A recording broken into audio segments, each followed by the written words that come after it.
Welcome back to middle education. लीजिए students, अब आपके सामने कक्षा 9वीं विज्ञान विषय का एक ऐसा आदर्श प्रारूप प्रश्न पत्र लेकर के आ चुका हूं जिसको मिडिल एजुकेशन स्वयं बनाया है।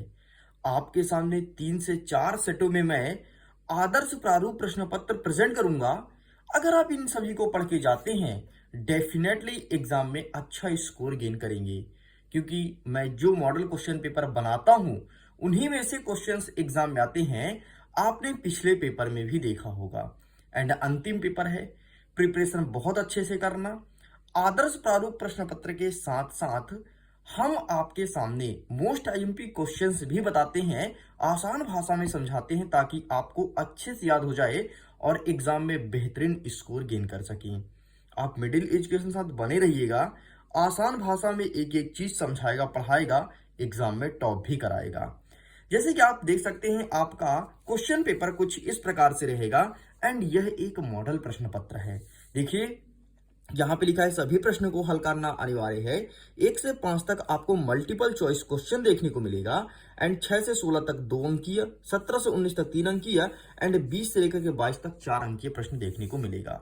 सभी विषय में टोटल 23 प्रश्न होते थे, लेकिन विज्ञान में 22 प्रश्न ही परीक्षा में देखने को मिलेगा। अब देख सकते हैं, हमारा पहला नंबर कहता है कि सही विकल्प चुन करके लिखो। मतलब एक प्रश्न, उसके रहेंगे 4 सही ऑप्शंस। पहला नंबर कहता है कि सर्वात्रिक विसरण का गुण होता है। विसरण मतलब होता क्या है? तो विसरण मतलब होता है फैलना। तो सबसे अधिक क्या फैलता है? ठोस फैलता है, द्रव फैलता है या गैस फैलता है? देखो, लोहा जो ऑप्शन है ये ठोस में आएगा, तो ये तो होगा नहीं। अब 3 बचे, ठोस, द्रव, गैस। सबसे अधिक क्या फैलता है?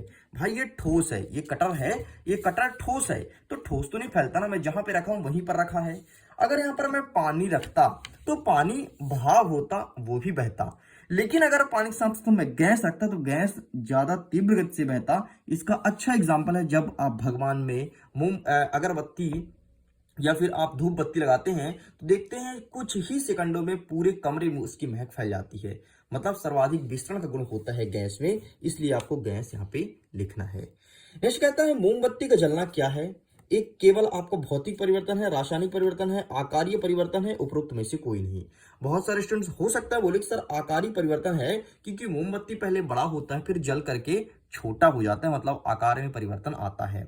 और अगर आप ऐसा सोच रहे हैं तो बिल्कुल गलत है, आकारीय परिवर्तन इसका उत्तर नहीं होगा। अब देखो कैसे पता करेंगे।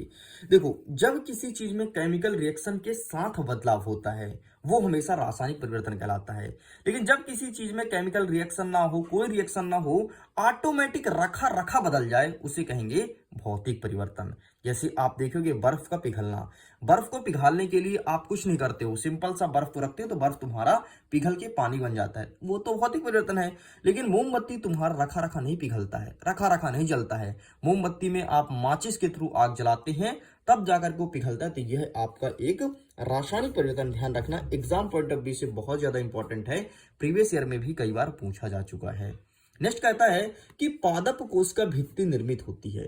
जो पादप कोश का भित्ति होती है वो सेलुलोज द्वारा बनाया जाता है एंड ये सही आंसर आपको लिखना है। देखो, पादप कोशिका में सेलुलोज होता है और जंतु कोशिका में नहीं होता। अगर ये अंतर पूछे तो अंतर का भी एक पॉइंट दिमाग में रख सकते हैं।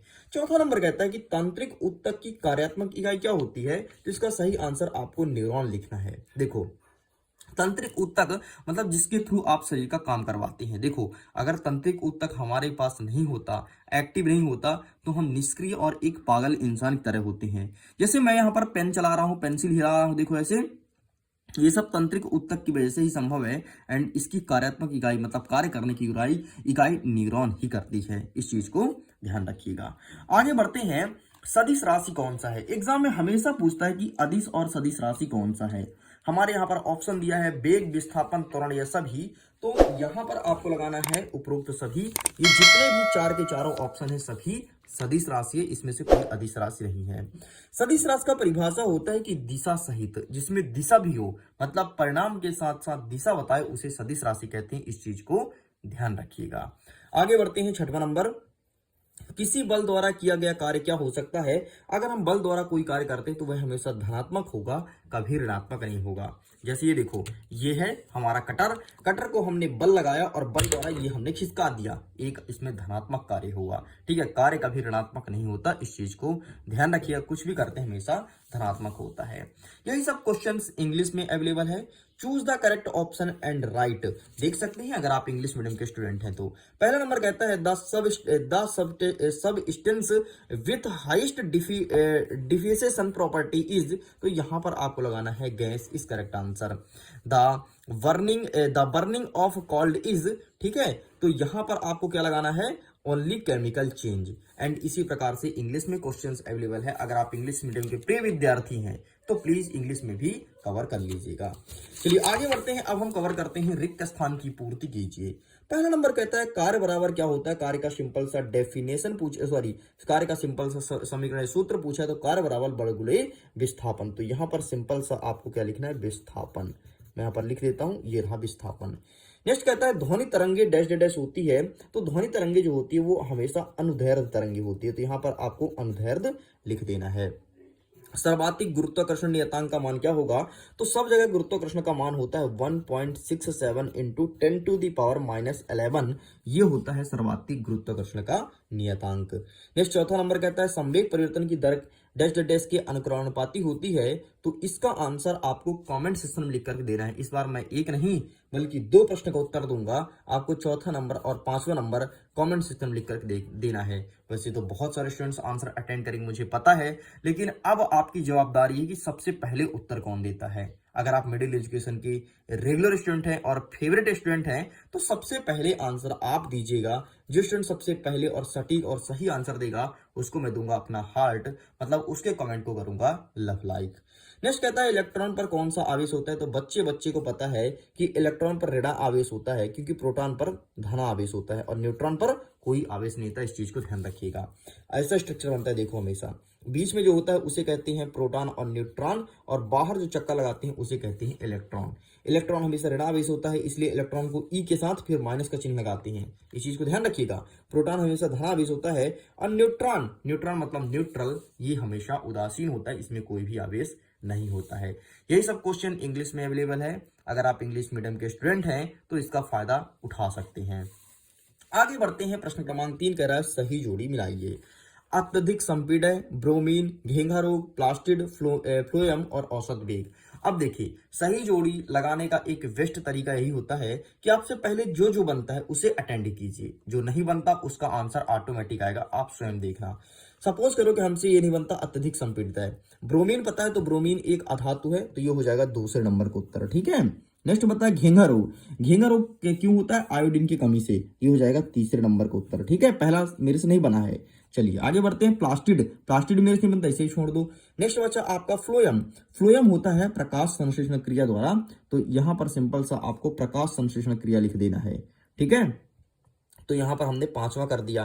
नेक्स्ट कहता है औसत वेग का डेफिनेशन होता है विस्थापन बटे समय, ये हो गया हमारा 6वां नंबर। अब देखिए क्या बचा, अत्यधिक संपीड़ित में गैस बचा और भोज्य पदार्थ बचा। भाई साहब अत्यधिक संपीड़ित कभी भोज्य पदार्थ नहीं होता, गैस ही होगा, तो ये हो जाएगा पहले नंबर का, और प्लास्टिड ये भोज्य पदार्थ हो जाएगा, ये होगा चौथे नंबर का। लो पूरा का पूरा सही जोड़ी आपके सामने मैंने सही कर दिया, जोड़ी मिला करके। अब यही सब इंग्लिश में अवेलेबल है, अगर आप इंग्लिश मीडियम के स्टूडेंट हैं तो इंग्लिश में भी इसे कवर कर सकते हैं।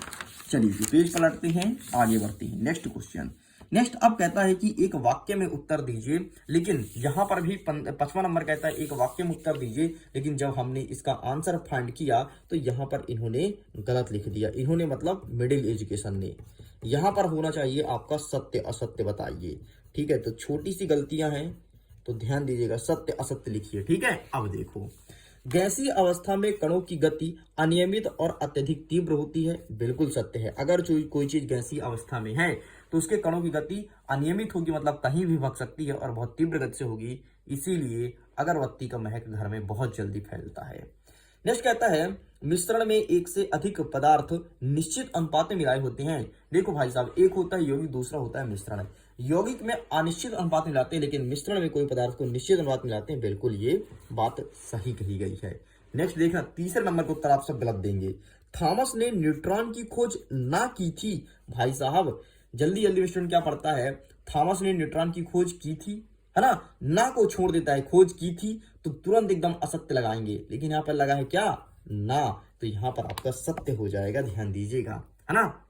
न्यूट्रॉन की खोज करने वाला जेम्स चैडविक था, ना कि थॉमसन। नेक्स्ट कहता है एकल झिल्ली वाला अंगक राइबोसोम होता है, यहां पर हम असत्य करेंगे। और नेक्स्ट कहता है आपका कि अस्थि और उपस्थि एक प्रकार का उत्तक है, बिल्कुल सही है भाई, एक प्रकार का टिश्यू से उत्तक है। और विस्थापन का गणितीय मान सदैव धनात्मक होता है, हाँ जी बिल्कुल सत्य है। वैसे तो विस्थापन धनात्मक ऋणात्मक शून्य कुछ भी हो सकता है, लेकिन उसका जो गणितीय मान होता है, जो वैल्यू होता है, हमेशा सॉरी विस्थापन का गणितीय मान धनात्मक होता है, नहीं, विस्थापन गणितीय मान धनात्मक नहीं होता, धनात्मक ऋणात्मक शून्य कुछ भी हो सकता है, इसलिए आपको यहाँ पर असत्य कर देना है। लीजिए, इस प्रकार से ये सभी कंप्लीट होती हैं। यही सब चीज इंग्लिश मीडियम में है, आप फायदा उठाइएगा। नेक्स्ट कहता है प्रश्न क्रमांक 5, एक वाक्य में उत्तर दीजिए। यहां पर कहता है कि त्वरण का एसआई मात्रक क्या होता है, तो आपको लिखना है ये, बस मीटर सेकंड इनवर्स, खत्म। नेक्स्ट कहता है जब वस्तु एक समान गति में होती है तब मार्ग कैसा दिखाई देता है, तो जब वस्तु एक समान गति में हो तो सरल रेखीय दिखाई देगा, तो यहां पर आपको लिखना है सरल रेखीय, ठीक है। नेक्स्ट कहता है कि सर्वात्रिक गुरुत्वाकर्षण नियतांक जी का मान कितना होता है, तो इसका वैल्यू होता है 6.673 इंटू 10⁻⁻11 न्यूटन मीटर स्क्वायर, बस इतना लिख के कंप्लीट करना है। नेक्स्ट कहता है किसी वस्तु की गतिज ऊर्जा के लिए व्यंजक निकालना है, तो सिंपल सा 1/2 mv का स्क्वायर। नेक्स्ट कहता है ऐसा एक पौधे का नाम लिखिए जिसका उपयोग हरी खाद के निर्माण के लिए जाता है, तो यहाँ पर आपको मूंग लिखना है, ठीक है। मूंग एक ऐसा पौधा जिसका निर्माण हरी खाद के निर्माण के लिए किया जाता है। एंड 2 अनाज का नाम बताना जिसमें कार्बोहाइड्रेट होता है, तो आपके चना में कार्बोहाइड्रेट होता है, चावल में होता है, गेहूं में होता है, तो 2 अनाज पूछा है तो 2 सिंपल सा लिख देना। यही सब चीजें इंग्लिश में अवेलेबल है, इंग्लिश में भी आप क्वेश्चंस को देख सकते हैं। इतना ही स्टूडेंट्स, अगर इस पेपर के पीडीएफ को डाउनलोड करना है तो लिंक डिस्क्रिप्शन बॉक्स में दिया गया है, जल्दी जाकर के आसानी से डाउनलोड कीजिए। ये हमारा पार्ट नंबर 1 था, जल्दी मिलेंगे पार्ट नंबर 2 के साथ, जिसमें आगे के क्वेश्चंस को कवर करेंगे। वीडियो पसंद आए तो वीडियो को लाइक करके दोस्तों के साथ शेयर कीजिएगा। एंड ये हमारा सेट नंबर ए है, जल्दी हम आपके सामने सेट नंबर बी भी प्रेजेंट करने वाले हैं। ओके, जल्दी मिलते हैं 2nd पार्ट के साथ, बाय बाय।